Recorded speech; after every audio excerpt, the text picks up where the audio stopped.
Assalamualaikum warahmatullahi wabarakatuh. Halo semuanya, perkenalkan nama saya Isaikul Aziz, absen 22, kelas 10 F8, ingin membahas tentang materi ekonomi bab 2, ketenagakerjaan. Ketenagakerjaan. Ketenagakerjaan adalah segala hal yang berhubungan dengan tenaga kerja pada waktu sebelum, selama, dan sesudah masa kerja. Secara umum, seluruh penduduk yang ada pada suatu negara dapat dikelompokkan ke dalam 3 kelompok ketenagakerjaan, yaitu tenaga kerja, angkatan kerja, dan kesempatan kerja. Tenaga kerja. Tenaga kerja adalah penduduk yang telah memasuki usia kerja, baik yang sudah bekerja maupun aktif mencari kerja yang masih mau dan mampu untuk melakukan pekerjaan. Tenaga kerja merupakan faktor produksi yang secara aktif melakukan kegiatan ekonomi. Secara umum, pembagian jenis tenaga kerja sebagai berikut ini. 1. Tenaga kerja terdidik, seperti guru, dosen, dan dokter. 2. Tenaga kerja terlatih, sopir, dan juru masak. 3.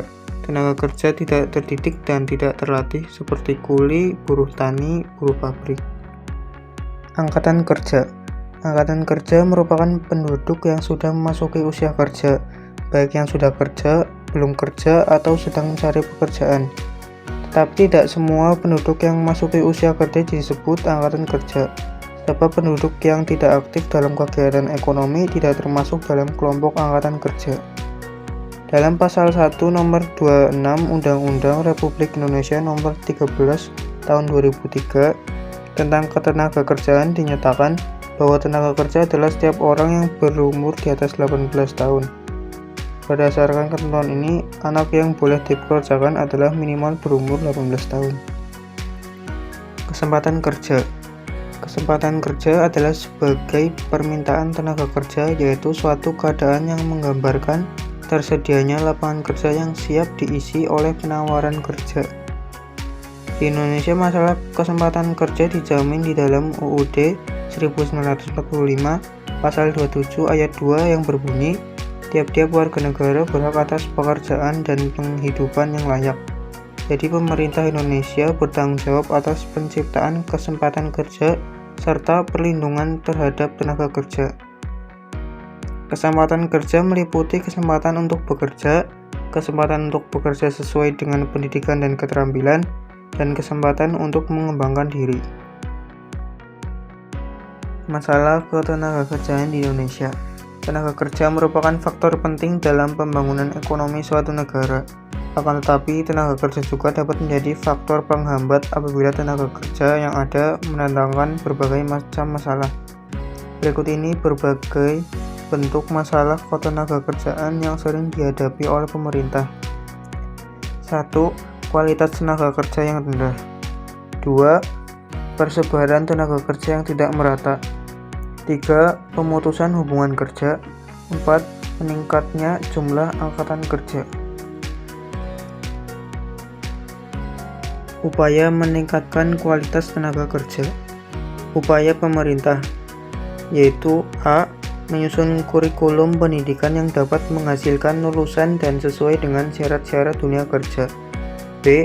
Pendirian lembaga pelatihan untuk meningkatkan keterampilan masyarakat seperti Balai Latihan Kerja atau PLK, atau lembaga-lembaga yang terdiri di lingkungan masyarakat seperti PKK dan Karang Taruna.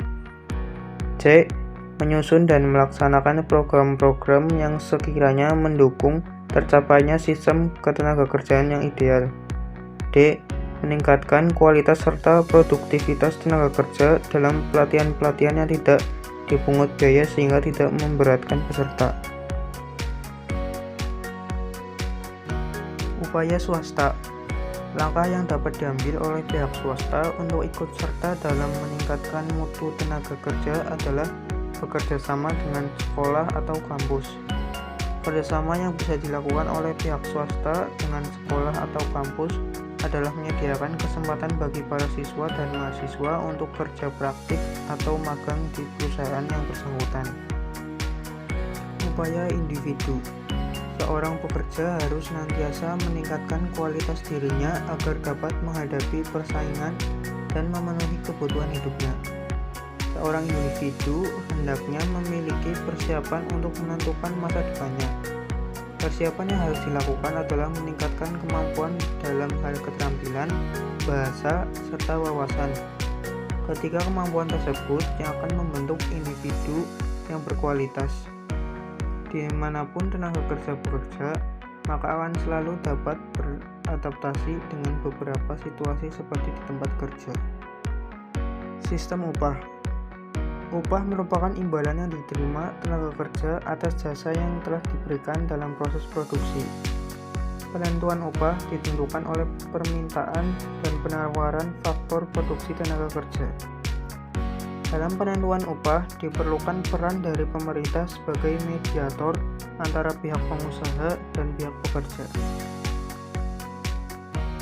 Sistem upah yang berlaku di Indonesia yaitu 1.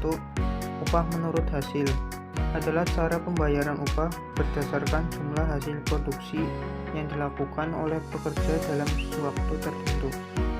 2. Upah menurut waktu adalah upah yang jumlahnya dihitung berdasarkan waktu lamanya bekerja. 3.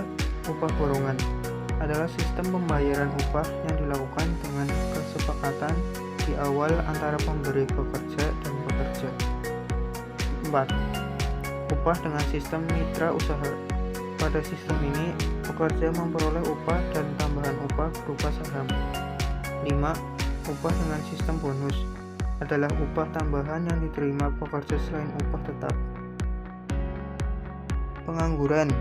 Pengangguran adalah kelompok angkatan kerja yang tidak bekerja atau yang belum mendapatkan pekerjaan karena adanya kelebihan permintaan pasar kerja.